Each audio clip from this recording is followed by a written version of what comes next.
When people say love makes you blind, they never tell you how long it takes before your sight comes back. My name is Alice Decker. I'm 26, a systems analyst for a logistics firm, and I used to think love was about proving you're good enough, until I met his mother. Sam and I had been together for almost 2 years. He was 24, easygoing, full of charm and half-finished dreams. He still lived with his mother, Evelyn Thompson, in her pristine 2-story house, where the carpet smelled like lavender and quiet judgment. Evelyn was the kind of woman who smiled while she measured you. She didn't ask questions, she assessed. From the moment she shook my hand, she seemed to know exactly what kind of woman I was. The kind that works too hard, saves receipts, and drives a 6-year-old sedan instead of something German and shiny. I still remember the first dinner I had at their house. The roast beef was perfect, the conversation wasn't. So Alice Evelyn began cutting her meat with surgical precision. Sam tells me you work with computer systems analysis, I said politely. Mostly workflow optimization for, very practical, she interrupted, smiling thinly. It's nice to have a safe job. Some people don't like taking risks. Sam laughed awkwardly. I smiled too, though my stomach sank. I told myself she didn't mean it the way it sounded. But Evelyn's words always had 2 meanings, the polite one for the table and the knife hidden beneath. After dinner, she poured me tea and said, "You're lovely, dear. So grounded. Sam could use a little grounding. He's always dreaming too big." I wanted to thank her. Instead, I caught the faintest curve of her lips, that little glint of disapproval that said she didn't mean it as a compliment. From then on, dinners became weekly auditions. I brought flowers. I laughed at her jokes. I complimented her recipes. It didn't matter. I was never enough, too practical, too plain, too comfortable. Vanessa Lee's daughter just bought a condo in the city Evelyn would mention casually over dessert. She's in finance now, doing wonderfully. You remember her, Sam? She used to volunteer with your charity club? He nodded. Yeah, Vanessa's great. Evelyn's eyes flicked toward me. Ambitious girl. I love her energy. I felt it then, the first crack small, but deep. That night I told Sam, "Your mom doesn't like me." He sighed. "She's just traditional. She'll come around." But I wasn't sure. There was something about the way Evelyn looked at me, as if she was already planning my replacement. Weeks passed. Her comparisons grew sharper. "Vanessa just got promoted again," she'd say, pretending to scroll her phone. "And look at this picture. She looks radiant. Don't you think so, Sam?" He'd nod absently, not noticing how my hands tightened around my glass. Still, I stayed. Because I loved him. Because I believed love could earn approval. Because I thought kindness was currency. One Sunday, Evelyn called while we were cooking breakfast. Her voice was syrupy sweet. "Alice, dear, I'd love to have you both over for dinner this Friday."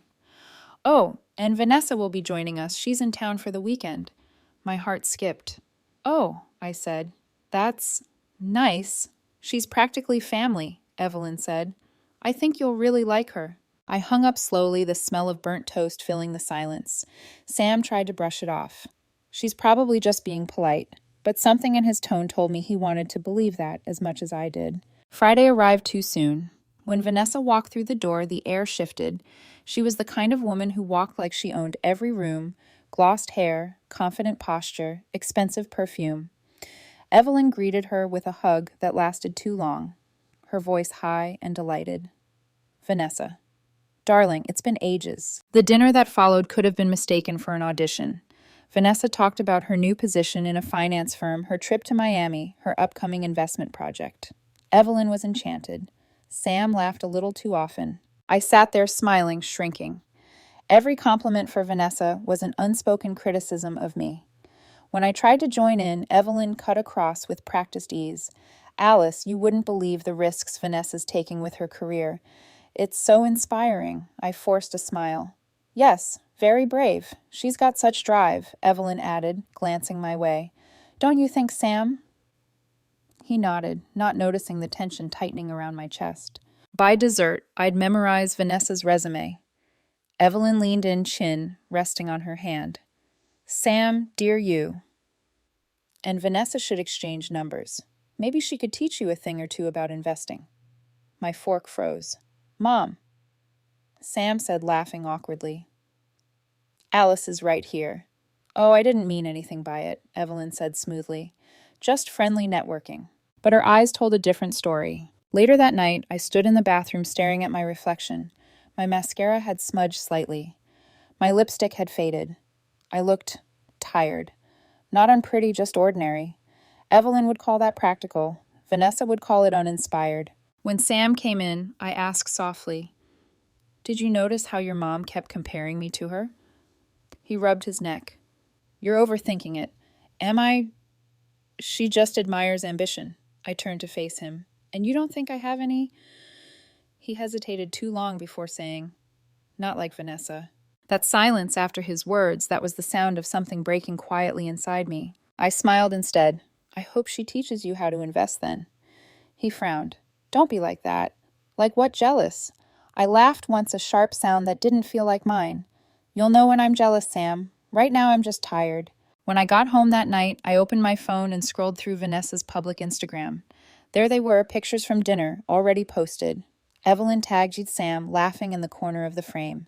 The caption read, "Great dinner with inspiring people." In the middle of that photo, I saw it the way Vanessa leaned slightly toward Sam, and the way Evelyn's proud smile sealed the frame like approval.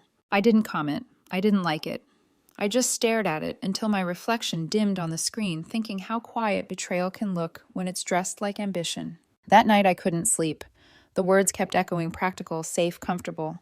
All the things I used to believe were good. I didn't know it then, but that dinner was the last night I'd still believe I was part of that family. After that, I'd stop trying to fit into their world and start learning how to rebuild mine. The next Friday, I almost canceled. Evelyn's voice over the phone had been too cheerful, the kind that promised discomfort wrapped in civility. But Sam had begged me, "It'll mean a lot if you come. Mom's trying." Trying. That word again. I wore a navy dress, simple but elegant. Not too flashy, not too plain. I spent 20 minutes choosing earrings and another 20. Convincing myself I didn't care what Evelyn thought. By the time we pulled into her driveway, I'd already rehearsed my smile 100 times. Evelyn greeted us at the door, perfume-heavy diamonds catching the hallway light. "Oh, Alice, you look nice," she said. Her eyes swept from my shoes to my hair. "That color is practical." "Thank you," I said, swallowing the rest of the sentence I wanted to add. Vanessa arrived moments later, bringing the scent of something expensive and floral. She wore white, an intentional kind of purity. Her heels clicked confidently against the marble floor. Evelyn's face lit up like a chandelier. "Vanessa, darling." "You remember Sam, of course." "Of course," she said, her smile dazzling. "And you must be Alice." She extended her hand like a queen greeting a courtier. "I've heard so much about you. Hopefully good things," I said. Her eyes sparkled. "Oh, the best." At dinner, Evelyn positioned the seating as if she were casting a play. Vanessa sat directly beside Sam. I was across from them, in perfect view of their laughter. The table was set with silverware so polished I could see my reflection warped and thin. Conversation flowed easily between the three of them. Stocks travel future opportunities. Every word felt like a subtle reminder of the world I didn't belong to. When I tried to contribute, Evelyn would nod politely, then redirect. "That's nice, dear. Anyway, Vanessa, tell us more about that investment project you mentioned." Sam leaned forward, genuinely intrigued. I watched him laugh in a way I hadn't seen in weeks, open, easy, fascinated. He looked alive. And for the first time, I realized he didn't look at me that way anymore. Halfway through dessert, Vanessa laughed at something Sam said, touching his arm lightly. He didn't pull away. Evelyn noticed, of course. She didn't stop it. She refilled Vanessa's glass and said, "You two make such a dynamic pair, so much energy in the room." I bit the inside of my cheek so hard I tasted blood. My spoon clinked against the plate, louder than I meant it to. When the evening finally ended, I helped gather dishes while Evelyn hummed. "She's impressive, isn't she?" she said, rinsing a plate. "Vanessa? Mm-hmm. So independent, so ambitious. Reminds me of myself at her age." I smiled thinly. "I can see that." She turned water dripping from her hands. "Alice, dear Sam has such potential. He just needs someone who helps him dream bigger." "Are you saying I don't? I'm saying he deserves a partner who matches his drive." "You're steady, which is lovely. But steady doesn't build empires."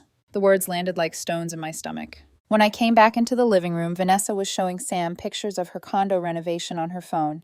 Evelyn stood behind them, smiling like a proud matchmaker. That was the moment I knew something irreversible had started. The drive home was silent for the first 10 minutes. Finally, I said, "So Vanessa's impressive."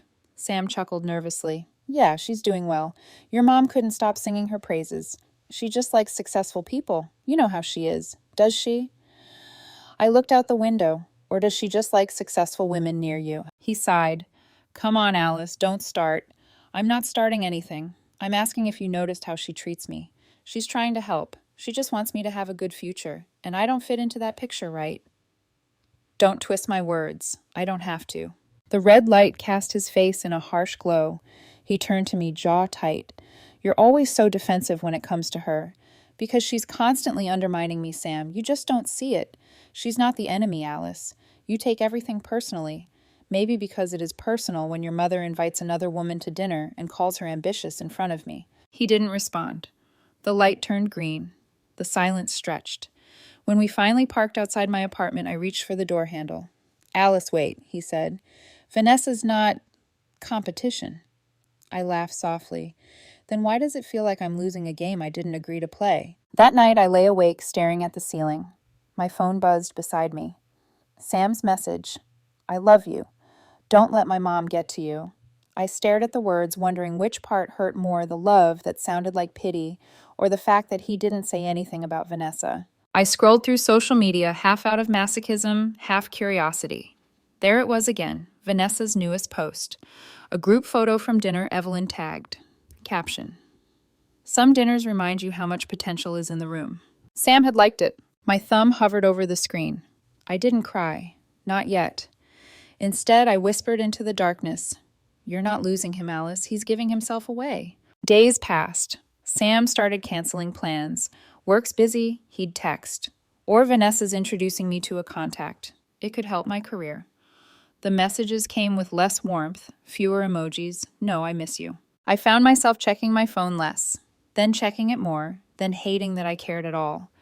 At work, my coworkers noticed the change. "You okay?" one asked gently. "I'm fine," I lied. But my reflection in the monitor looked pale, brittle, and older than 26. The next Sunday, Evelyn called again. "Alice, dear, I'm hosting dinner next weekend. Vanessa will be there again. It would be nice if you came." I hesitated. "I don't think she's bringing a friend in real estate," Evelyn cut in. "You could learn a lot from her." The phone line buzzed with her condescension. I smiled, though she couldn't see it. "You're right, Evelyn. I could learn a lot from this entire experience." She paused, confused. "What do you mean, dear? I mean I won't be coming. Have a lovely evening." And before she could respond, I hung up. That night, Sam texted Mom, "Says you're being distant." Did something happen? I typed, deleted, retyped, and finally sent, just realizing some dinners aren't worth attending. He didn't reply. Weeks later, a new photo appeared on my feed, Vanessa and Sam side by side at some rooftop bar, his arm around her waist. Evelyn's comment below, "So proud of you both, ambition looks good on you." For a long time, I just stared at the picture. Then calmly, I deleted his number. It felt like a small death and the first breath of freedom. They say the end of a relationship happens long before the breakup. You feel it first in the silence between messages, the absence of laughter, the way someone's eyes stop meeting yours. For me, it started the moment ambitious became a compliment and comfortable became an insult. A month after that dinner, Sam and I still hadn't officially broken up, but I could feel the gap between us widening with every conversation. He started talking about Vanessa the way people talk about a podcast they can't stop listening to. "She's helping me think bigger," he'd say. "She's really inspiring." And every time I'd smile like I wasn't bleeding inside. One night I brought over Thai takeout, the kind we used to share during movie marathons, but he barely looked up from his laptop. "She's got me thinking about starting my own business," he said. "Vanessa?" I asked, setting down the food. "Yeah. She says comfort zones are cages. You know, you get too used to stability, and suddenly you stop dreaming." "Comfort zones," I repeated slowly. "That's what she calls being happy." He frowned. "Don't twist it, Jules. She's just ambitious," I finished for him. He sighed. "You always get defensive when I talk about her. I get defensive when the woman your mother adores suddenly becomes your new career coach." He shook his head. "You just don't get it." No, I did get it. I just didn't want to admit what it meant. We ate in silence, the air thick with unspoken things. When he kissed me goodnight that evening, his lips felt like a habit, not affection. Evelyn's birthday came 2 weeks later. Against my better judgment, I went. Maybe I wanted to prove I still belonged. Maybe I just wanted closure. The restaurant was upscale white tablecloths, waiters in black vests, champagne flutes already waiting at each seat. Vanessa was there. Of course she was. She looked radiant in red, the color of victory. Evelyn beamed when she saw her. "Oh, I'm so glad you could make it, dear." Then to me, "Alice, you're here too. How nice." "Happy birthday," I said, handing her a small box, handmade candles I'd spent hours picking out. She smiled without warmth, so thoughtful. Her eyes shifted to Vanessa's gift bag, glossy and gold. "Oh, you shouldn't have," she exclaimed, genuine delight this time. The seating arrangement was no accident, Sam beside Vanessa, me at the far end near Evelyn's cousin, who talked endlessly about her cat's digestive issues. From my seat, I watched Evelyn laugh too loudly at Vanessa's jokes, Sam leaning close to whisper something in her ear, the faint brush of her hand on his sleeve. It was all polite, subtle, like a play, for people too proud to admit their parts. At one point, Evelyn stood to toast, to the people who inspire us to be better, to growth ambition and the courage to go after what we truly deserve. Everyone clinked glasses. I took a slow sip, pretending the champagne didn't burn going down. After dinner, Sam offered to drive me home. The car ride was thick with silence until I said quietly, "That was humiliating." He frowned. "What was your mom treating me like an afterthought while she fawns over Vanessa?" "You're overreacting. Am I—" She literally toasted to ambition and courage while looking directly at her. "She wasn't talking about you. That's exactly my point." He exhaled sharply. "You always make everything about what my mom says. Because what she says affects you, and then it affects us."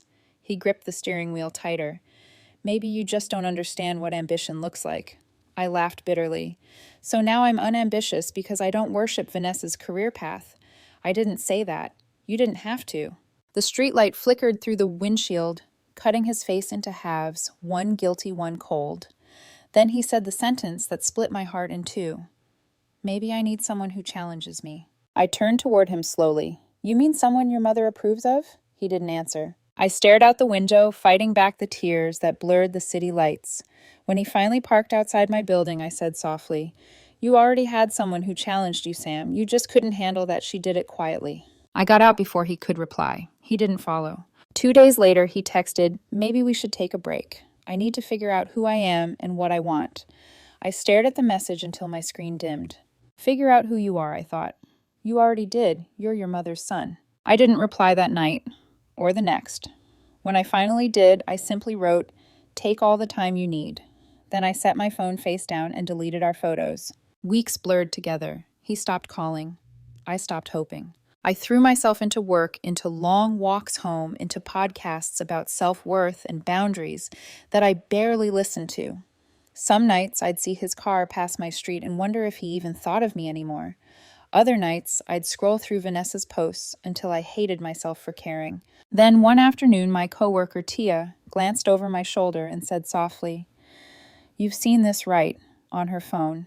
Vanessa and Sam again. Smiling, holding champagne.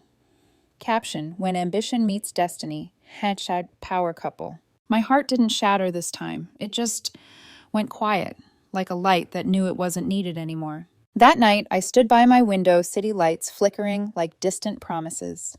Maybe Evelyn was right. Maybe I wasn't ambitious enough for their world. But ambition without empathy, what did that build except emptiness? I whispered it aloud to no one but the night comfort isn't a crime. And for the first time, I almost believed it. 6 months. That's how long it took for silence to stop hurting. Not because I stopped loving him, but because the version of him I loved didn't exist anymore. By then, I'd built a rhythm again, work gym dinner for one quiet nights, with no one's approval to earn. It wasn't glamorous, but it was peaceful. And after everything, peace felt like luxury. Then one morning, while scrolling through my feed during coffee, I saw them. Sam and Vanessa. Matching designer outfits, champagne glasses in hand. Caption, "Building our empire together. #power couple. #ambition. Wins." Evelyn's comment sat proudly underneath. "So proud of you both.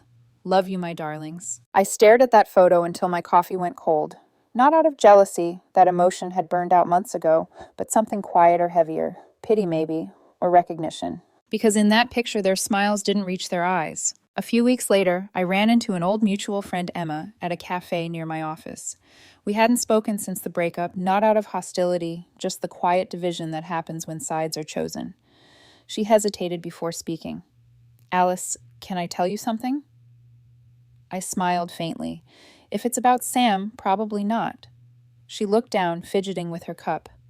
I think something's wrong. With him. With them. I froze. What do you mean? Emma glanced around, lowered her voice. I saw them at Megan's birthday last weekend. Vanessa wouldn't let Sam out of her sight. He barely talked to anyone. She kept interrupting him, correcting what he said. I forced a small laugh. Maybe that's just her personality. No, she said, her tone firm now. He looked scared, Alice. I know that sounds dramatic, but something's off. I wanted to tell her to stop, to leave me out of it. But part of me, the stupid, compassionate part, still cared. Later that night, I couldn't stop replaying what Emma said. Sam scared the man who once accused me of being too comfortable. The irony would have been funny if it didn't feel so bitter. I poured a glass of wine and scrolled through Vanessa's feed again. Gone were the constant selfies, the couple photos, the hashtags about ambition. Her last post was over a month old, a close-up of her hand holding a glass of wine. Caption: Sometimes strength means staying silent.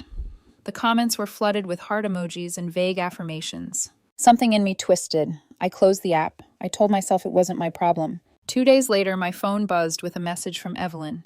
Just her name on my screen made my chest tighten. Against better judgment, I opened it. Evelyn, Alice. I know you don't owe me anything, but could we talk? It's about Sam. I stared at it for a long time before replying. I don't think that's a good idea. She called anyway. I didn't answer. Then she left a voicemail. Her voice, once polished and superior, sounded small. Alice, I was wrong about you, about everything. Please, he's not okay. That night I dreamt of the old Sam, the one who'd bring me coffee just the way I liked it, the one who called me his calm in the storm. And I woke up angry that even after everything, his ghost still had space in my mind. By morning, I decided to ignore it, until Emma called. Alice, she said, breathless, I don't know if I'm doing the right thing telling you this, but I think Vanessa's hurting him. My stomach dropped. Hurting him how? He showed up at my place yesterday. He had bruises on his arm. He said he fell, but... Finger marks, I whispered. Yes. She exhaled shakily. I think he's trapped, Alice. Vanessa's controlling everything. His money, his phone, even his friends. He's cut off from everyone. For a long moment I couldn't speak. Then I said quietly, he chose her. I know, Emma replied, but I thought you'd want to know. That night I sat in bed, phone in hand, staring at our old messages. The last thing I'd ever sent him was, take all the time you need. And he had. Time to realize the difference between ambition and abuse, between control and connection. I typed out a dozen messages. Are you okay? Do you need help? I heard what's happening, but I didn't send any of them. Because if I reached out, it wouldn't be about helping him. It would be about proving something to myself. And I was done performing for people who only remembered me when their lives fell apart. A week later, I saw a message request on my screen. From Sam. Hey, how are you? I froze. 6 months of silence, and suddenly that. I waited an hour before replying. I'm fine. Hope you're okay. 3 dots appeared, then disappeared, then appeared again. Can we talk sometime? My hands trembled. About what? About us. About everything. I made a mistake, Alice. Please, just coffee. I stared at that message until my reflection blurred in the screen. Part of me wanted to see him to understand what had happened. But another part, the wiser, calmer part, knew exactly what this was. I typed one final message. I don't think that's a good idea, Sam. And then I locked my phone, turned off the lights, and whispered to the darkness. Some people only remember your worth when theirs disappears. But that was just the beginning. Because once you tell a ghost to stay gone, it always finds a way to knock again. It started with small things, like on one of my posts, a view on my LinkedIn profile, a friend casually mentioning, hey, I think Sam's been asking about you. At first I ignored it, but curiosity is cruel. It doesn't knock, it whispers. Then one Tuesday night, my phone buzzed again. Sam. Can we talk? I stared at the message, heart steady but cold. Me. About what? Sam, I made a huge mistake. Please, just coffee. I didn't respond that night. I didn't sleep much either. By morning, 3 more messages waited. I know I hurt you. You didn't deserve that. Vanessa isn't who I thought she was. I read them all, then deleted the thread. But guilt has a way of clawing its way back into your life, even when it's not yours. 2 days later, my phone rang. Unknown number. When I picked up, a voice I hadn't heard in almost a year said my name like it was a confession. Alice, it's Evelyn. I froze. How did you get my number? Emma gave it to me. Please don't hang up. What do you want? Her voice cracked, not the polished tone I remembered, but the sound of a woman stripped of her certainty. It's Sam. He's in trouble. The words hit me harder than I expected. I didn't speak. I just listened as she rushed on. He's not the same. Vanessa isolated him from me, from everyone. She controls his accounts, his phone. He barely eats. She yells, Alice. I've heard her. I swallowed. Then call the police. Or a counselor. You're his mother. I tried. He won't listen to me. He trusts you. Please, he needs someone he believes in. I almost laughed. Believes in Evelyn, he left me for her. Her voice wavered. I know. And I pushed him. I told him Vanessa was better for him. I was wrong. I was so wrong. For a long moment, all I heard was her sobbing quietly. The sound should have satisfied me some vindication after the humiliation she'd made me endure, but instead I felt nothing. Just a hollow ache. Evelyn, I said finally, I'm sorry this is happening, but it's not my place anymore. Alice, please, don't let pride. This isn't pride, I interrupted softly. It's peace. And I ended the call. That night I couldn't stop replaying her words. He trusts you. Did he? Or did Evelyn just want me to clean up the mess she created? I poured myself a glass of wine and sat by the window, watching the rain streak across the glass. It reminded me of that last night with Sam when he told me he needed someone more ambitious. Back then I'd cried. Now I just exhaled. I whispered to myself, you can care without going back. But part of me wondered if that was true. By the weekend, the messages returned this time, longer, desperate. Sam, I know I don't deserve your forgiveness. I just need you to know I see it now. I was blind. Vanessa isn't ambitious. She's controlling. She's violent. She's destroyed everything. Then a voice note. I didn't want to play it, but I did. His voice was shaky, tired, small. Jules, I messed up. I thought she was what I wanted. Excitement drives something different, but she's cruel. You were steady safe. I thought that meant boring, but it meant love. I didn't see it until it was gone. I sat there, phone against my chest, and for a split second I almost pitied him. Almost. Days passed. More messages followed, some apologetic, others pleading. Then one evening, a knock at my door. When I opened it, he was standing there, thinner, pale eyes hollow, like someone who hadn't slept in weeks. He held no flowers, no smile, just regret. Alice, he said, voice trembling, please don't close the door. I haven't said I'll let you in. He swallowed hard. I didn't know where else to go. I crossed my arms. You had options once. Remember, his face crumpled. I remember everything. I stepped aside wordlessly. He walked in slowly like a man entering a confession booth. The air between us was thick with the ghosts of things unsaid. He looked around my apartment, same couch, same frame photos, except one was missing. Our photo. Place looks the same, he murmured. It is, I said. You're the one who changed. He sat, exhaling shakily. Vanessa. She's not who she pretended to be. Controlling, jealous, violent. She broke my phone once because I texted Emma about work. And yet I said quietly, you stayed. I thought I could fix it. I thought if I worked harder, I cut him off. You sound exactly like I did when I was trying to please your mother. He looked down. I know. I thought you were small because you wanted peace. I didn't realize peace was strength. For a moment, I almost softened. Almost.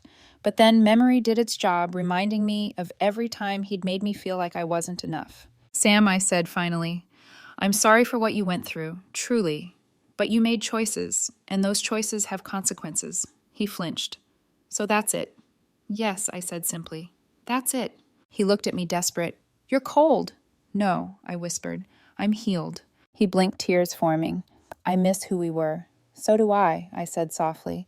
But she doesn't live here anymore, and neither does he. We stood there for a long moment, the sound of rain filling the silence.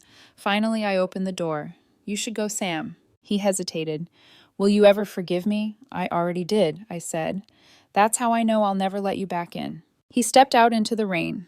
I closed the door, leaned against it, and let out a breath that had been stuck in my chest for 2 years. Outside, the rain fell harder, washing everything clean, even the ghost of what once was. For weeks after that night, he kept trying a text here, a voicemail there.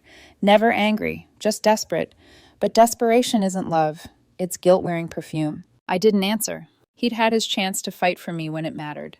Now I owed him nothing. Not comfort, not closure, not a soft place to land after the storm he walked into willingly. Then, one rainy Saturday, I saw him again. I was walking back from the market umbrella half broken against the wind. When I turned onto my street there, he was sitting on the steps to my apartment, soaked to the bone, a duffel bag beside him. He stood as soon as he saw me. Alice. Sam. My voice was calm, practiced. He looked smaller somehow. Not just thinner, but folded, like someone who'd run out of pride. I didn't know where else to go, he said, his voice barely above the rain. I stared at him for a moment. You could have gone to your mother. She doesn't speak to me anymore, not since I left Vanessa. I blinked, surprised, despite myself. You left her? He nodded, for good. It took a lot. She didn't take it well. He shifted his sleeve, then, almost unconsciously, and I saw the faint bruise near his wrist.